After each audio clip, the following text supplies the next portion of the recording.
et bienvenue sur mon channel. Donc ici Théo de LSI Hardware et j'espère que vous avez passé un bon week-end.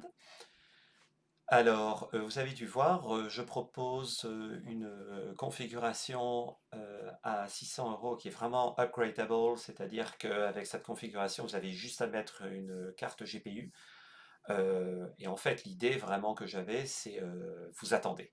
Voilà, vous allez attendre, vous allez vous faire plaisir, vous allez avoir aucun compromis, vous savez que les prix vont baisser, mais bon, vous voulez commencer avec une configuration qui vous permette déjà de jouer un petit peu.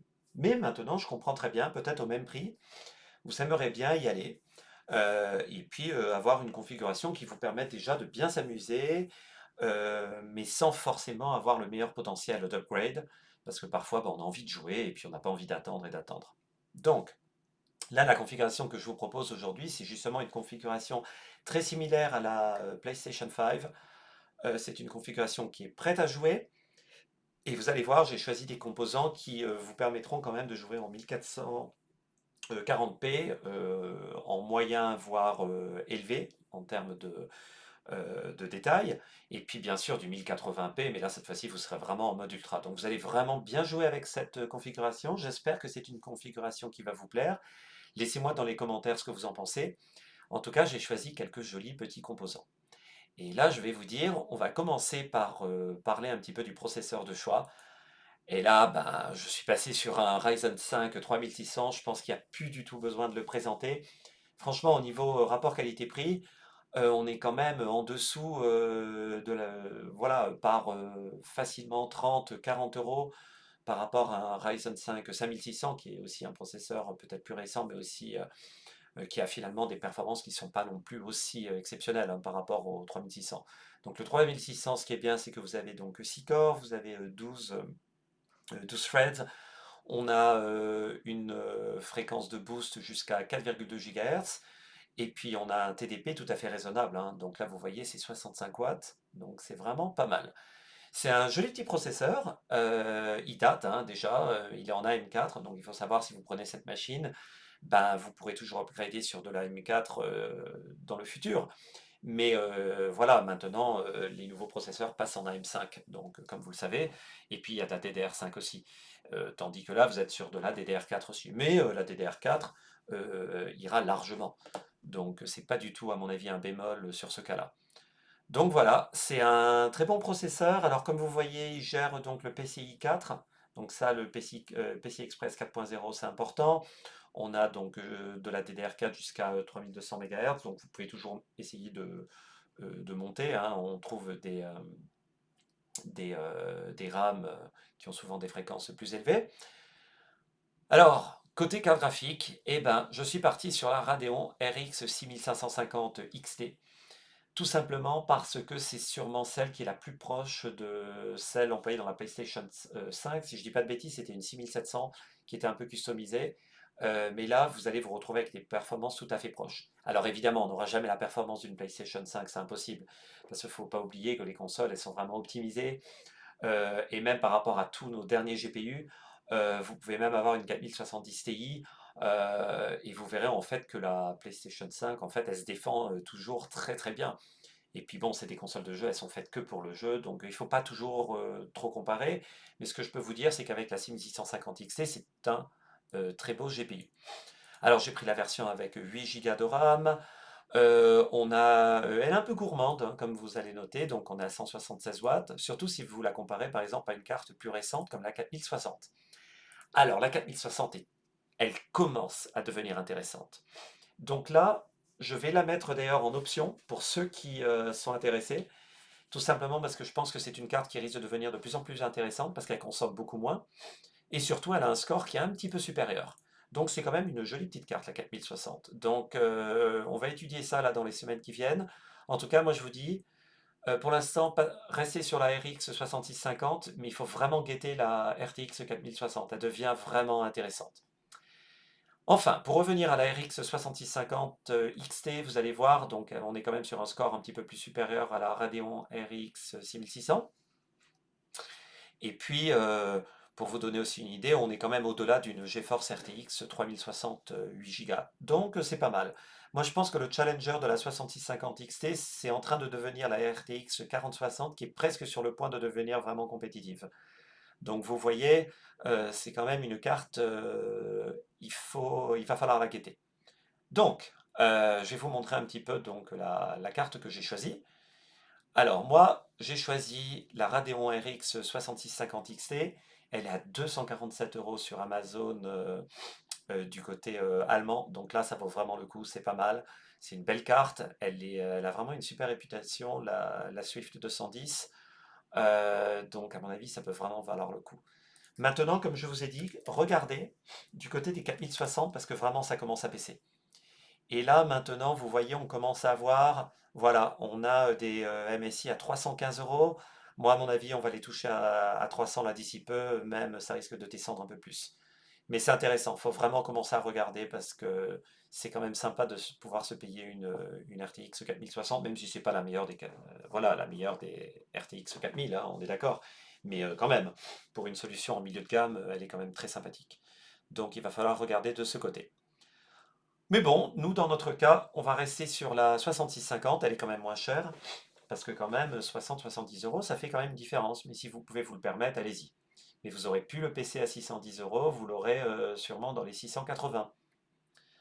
Alors, côté processeur, je l'ai déjà dit, on est parti sur le Ryzen 5 3600. Regardez, c'est un joli prix, 82 euros. Moi, je trouve ça bien parce qu'on a en plus le Ventirad qui est intégré. Donc, dites-moi ce que vous en pensez, mais je trouve ça sympa, moi, quand même. C'est rigolo, je viens de me rendre compte qu'ils ont un bundle avec de la RAM, là à 127 euros. Alors je sais pas si ça change quelque chose ou pas. Je suis en train de regarder ce qu'ils proposent. Ça y était pas tout à l'heure quand je regardais. Mais bon là, en fait, il faut s'imaginer que donc on a en fait voilà, ça fait un total de 127. Très bien. Ben, je vais regarder ça parce que j'avais sélectionné exactement les mêmes RAM et là vous pouvez voir, on va partir sur de la Corsair Vengeance 16 Go, donc de barrettes de 8, et c'est pas mal, hein, on est quand même sur des jolies barrettes, donc de 3200 MHz, c'est exactement ce dont tu as besoin le 3600, donc ça c'est pas mal. Elle est donc à 44,90, alors écoutez, je vais faire un petit calcul, 44,90 plus, alors il était où notre petit Ryzen? Notre petit Ryzen, il était ici. Donc ça fait quoi? 44,90 plus 81, 95, 126,85. Bah là, vous voyez, ils se moquent de nous, hein. Parce que c'est moins cher quand vous le prenez séparément. Vous voyez, il faut vraiment faire attention. Regardez, le bundle avec la RAM, on nous dit 127,24. On a envie de cliquer dessus. C'est exactement la même barrette, sauf que là, vous allez payer 2 euros plus cher au final. Donc non, j'avais bien raison. Vous sélectionnez les barrettes vous-même, le processeur vous-même, ne passez pas au bundle. Amazon fait ça pour avoir un petit peu plus d'argent et pourquoi pas après tout, hein. Mais c'est vrai que des fois, ça pourrait fonctionner, donc why not? Donc en tout cas, voilà, les barrettes de RAM 44,90, moi j'approuve, hein, c'est vraiment pas cher, donc c'est parfait. Côté carte mère, je suis parti sur une ASRock B550M, elle est très bien notée. Alors vous avez dû voir, hein, j'en ai pris une donc qui a deux slots de RAM, donc un slot en M2. J'ai voulu garder les coûts, hein, j'ai pas voulu avoir en fait des coûts trop élevés, mais j'ai quand même pris un chipset B550 qui est quand même meilleur que le 450. On a une belle carte. C'est une bonne carte mère, elle est vraiment de bonne facture, elle est de bonne réputation. C'est quand même, je pense que voilà, c'est pas le genre de carte mère que vous regretterez. Après, en option, si vous voulez, il y avait l'autre qui était vraiment bien. Je vais vous la montrer hein, parce qu'elle apparaît de suite. Voilà, celle-là, elle est très très bien.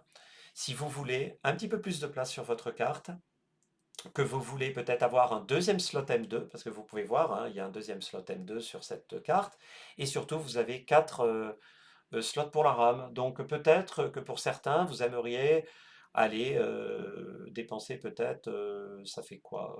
Ouais, 27 euros en plus, à voir si vous avez le budget, mais vous passerez donc de 610 à voilà, 640 euros. Donc bon, ça dépend. Mais moi, personnellement, je trouve que ça vaut le coup, c'est une belle upgrade.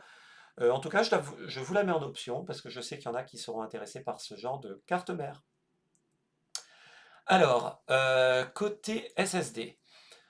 Alors, côté SSD, donc on reste sur du NVMe. Donc j'ai pris celui de Lexar, le NM620, qui est vraiment bien. C'est un très très bon SSD, jusqu'à 3500 mégabits en read, 3000 en écriture. Non, c'est tout à fait honnête. 61, 62 euros, c'est bien. Donc je suis parti avec celui-là. Donc c'est quand même un bon SSD. Il a de très très bons avis, comme vous pouvez voir. Puis vous regardez aussi sur Internet, hein, les reviews, elles sont très bonnes. Le NM620 est un très bon SSD, il n'y a pas de souci. Côté alimentation, alors là, évidemment, comme l'autre configuration, oui, il faut la prendre. La Corsair 550 watts à moins de 50 euros, j'ai du mal à vous conseiller quelque chose d'autre là sur des configurations à bas prix. Elle est juste incroyable. Donc à ce prix-là, oui, c'est ça la comprend. Il n'y a pas d'autre question. Et puis finalement, le petit boîtier. Alors dites-moi ce que vous en pensez. Moi, je l'aime bien. Alors Gamdias, ils font quand même de très beaux boîtiers, hein, comme vous pouvez voir. Ils sont compétitifs au niveau prix. En plus, ils ont déjà des ventilateurs intégrés. Alors moi, j'ai pas pris du mesh cette fois-ci. J'ai pris en verre parce que j'ai trouvé que c'était joli. Alors, il faudra bien sûr voir au niveau du refroidissement, mais apparemment c'est pas mal. Les gens ne se plaignent pas, ils sont quand même assez contents. Et puis vous avez quand même les entrées d'air, comme vous pouvez voir, de ce côté aussi. Donc je pense que ça va aller côté air. Et j'aime bien ce petit côté, je trouve que c'était brillant, c'était joli. Puis regardez, 52 euros, c'est quand même raisonnable. Voilà. Donc ça c'est le boîtier que j'ai choisi. Je l'aime beaucoup, je le trouve très très joli. Il existe aussi en blanc. Le problème du blanc, c'est que bah, une petite carte graphique en blanc, ça serait cool. Le problème, c'est que dès que vous partez sur du blanc en carte graphique, bah, vous payez ça super cher. Donc, je ne l'ai pas pris. Après, on peut très bien mettre ce boîtier comme il est sur une carte graphique normale, mais je trouve que ça serait plus sympa d'avoir les barrettes de mémoire blanches plus la carte graphique blanche. Là, c'est vraiment, ça jette. Ça sera plus joli. Donc, mais bon, après, c'est des questions de goût. Faites-vous plaisir, c'est au même prix de toute façon. 52 euros, c'est quand même raisonnable. Voilà, donc bah, ça c'est ma petite configuration, donc équivalent PS5. Là l'idée c'est on y va, on achète le PC, on est prêt à jouer. Et pour un tout petit peu plus que 600 euros, j'ai pas réussi à descendre à 600 et en dessous c'était vraiment dur. Mais en tout cas à 610 euros, vous avez quand même une jolie petite configuration. Vous vous ferez plaisir sans aucun problème en 1080p et vous explorerez la 1440 déjà dans des conditions tout à fait correctes. Comme je vous ai dit, pensez à la 4060. Moi, la 4060, de plus en plus, ça devient intéressante. Et je suis vraiment à la limite maintenant de la conseiller. On va voir un petit peu ce qui se passe au niveau prix. Vous savez, moi, j'aime beaucoup les configurations quand même qui sont quand même pas très chères. On n'a pas tous des gros moyens. Donc déjà 600 balles, c'est beaucoup hein, pour beaucoup. Ça l'est pour moi certainement. Et donc, en tout cas, je sais que si un jour on peut se faire une configuration là, à 600 balles là, d'ici quelques semaines avec une RTX 4060, moi personnellement, ouais, je fonce dessus, je l'achète. Voilà. Donc, voilà, j'espère que c'est une vidéo qui vous a plu. Si elle vous a plu, n'hésitez pas, s'il vous plaît, à vous abonner, ça fait toujours plaisir. Laissez-moi un commentaire, des fois, j'aime bien savoir un petit peu ce que vous en pensez. Et puis aussi, voilà, cliquez sur like, c'est toujours sympa d'avoir des likes sur son channel. En tout cas, merci beaucoup, passez une excellente semaine et je vous rejoins très prochainement. Ciao, bisous.